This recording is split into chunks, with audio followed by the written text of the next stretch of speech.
Welcome to our channel. നമ്മൾ ഇന്ന് discuss ചെയ്യുന്നത് ഏറ്റവും പ്രധാനപ്പെട്ട കറണ്ട് അഫേഴ്സ് ആണ്. ആദ്യമായിട്ടാണ് നമ്മുടെ യൂട്യൂബ് ചാനൽ കാണുന്നതെങ്കിൽ എൻ്റെ പേര് സിജി ബിജു എന്നാണ്. ഓക്കെ, സ്റ്റാർട്ട് ചെയ്യാം. ഒന്നാമത്തെ ചോദ്യം എന്ന് പറഞ്ഞിരിക്കുന്നത് പാലിയേറ്റീവ് കെയർ നയം ഇന്ത്യയിൽ ആദ്യമായിട്ട് നടപ്പിലാക്കിയ സംസ്ഥാനം ഏതാണെന്ന് ചോദിച്ചു കഴിഞ്ഞാൽ ഏത് വേണം പറയാൻ വേണ്ടിയിട്ട്? കേരളം ആണ് പാലിയേറ്റീവ് കെയർ നയം ഇന്ത്യയിൽ ആദ്യമായിട്ട് നടപ്പിലാക്കിയത്, കേരളം.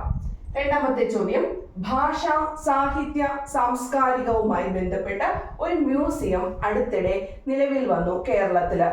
അക്ഷര മ്യൂസിയം എന്നാണ് അതിന് പേര് കൊടുത്തിരിക്കുന്നത്. നാട്ടകത്താണ് ഇത് നിലവിൽ വന്നത്. ഒന്നുകൂടെ പറയാം, ഭാഷ, സാഹിത്യ, സാംസ്കാരിക മ്യൂസിയം കേരളത്തില് അടുത്തിടെ നിലവിൽ വന്നത് നാട്ടകത്താണ്. പേര് അക്ഷര മ്യൂസിയം എന്നാണ്. അടുത്ത ചോദ്യം, ദ്രാവിഡ ഭാഷയ്ക്ക് വേണ്ടിയിട്ട് ഒരു ഓൺലൈൻ നിഘണ്ടു ആരംഭിച്ചു. അതിന്റെ പേര് സമം എന്നാണ്. ദ്രാവിഡ ഭാഷയ്ക്ക് വേണ്ടിയിട്ട് ഒരു ഓൺലൈൻ നിഘണ്ടു ആരംഭിച്ച പേര് സമം എന്നാണ്. ദെൻ രാജ രവിവർമ്മയുടെ ഒരു ഓയിൽ പെയിന്റ് അടുത്തിടെ 17 കോടി രൂപയ്ക്ക് ലേലത്തിൽ പോയിട്ടുണ്ട്.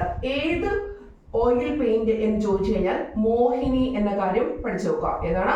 രാജ രവിവർമ്മയുടെ 17 കോടി രൂപയുടെ ലേലത്തിൽ പോയ ഓയിൽ പെയിന്റ് ആണ് മോഹിനി എന്നത്. നെക്സ്റ്റ്, സാഹിത്യ നഗരം നമുക്കറിയാം യുനെസ്കോയുടേത് കോഴിക്കോടാണ്. പരീക്ഷകൾക്കൊക്കെ വന്നിട്ടുള്ളതാണ്. അതിൽ ഏത് ഡേറ്റിലാണ് സാഹിത്യ നഗരം എന്ന് കോഴിക്കോടിനെ പ്രഖ്യാപിച്ചത് എന്ന് ചോദിച്ചു കഴിഞ്ഞാൽ 2024 ജൂൺ മാസം 23-ാം തീയതിയാണ്. 2024 ജൂൺ മാസം 23-ാം തീയതിയാണ് കോഴിക്കോടിന് സാഹിത്യ നഗരം എന്ന പദവി ലഭിച്ചിരിക്കുന്നത്.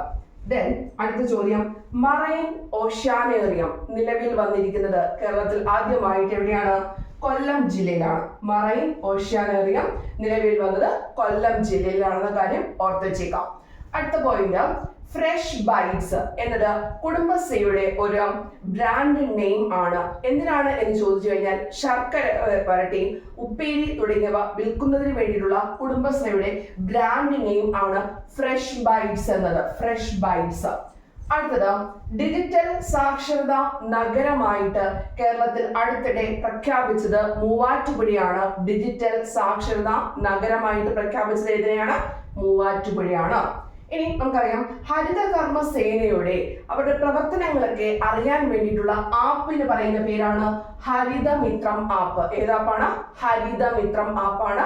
ഹരിതകർമ്മ സേനയുടെ പ്രവർത്തനങ്ങളൊക്കെ മനസ്സിലാക്കാൻ വേണ്ടിയിട്ടുള്ള ആപ്പാണ് ഹരിതമിത്രം. നെക്സ്റ്റ്, അടുത്തിടെ അന്തരിച്ചു പോയ വ്യക്തിയാണ് പി തങ്കപ്പൻ നായർ. കൊൽക്കത്തയുടെ ചരിത്രകാരൻ എന്ന പേരിൽ അറിയപ്പെടുന്നു. കൊൽക്കത്തയുടെ ചരിത്രകാരൻ എന്ന പേരിൽ അറിയപ്പെടുന്നു പി തങ്കപ്പൻ നായർ.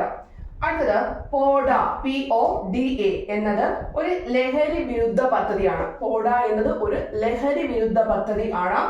ആരാണ് ഈ ഒരു ഇനിഷ്യേറ്റീവ് ആരംഭിച്ചത് എന്ന് ചോദിച്ചു കഴിഞ്ഞാൽ കൊച്ചി സിറ്റി പോലീസ് ആണ് പോഡ എന്ന ലഹരി വിരുദ്ധ പദ്ധതി ആരംഭിച്ചത്.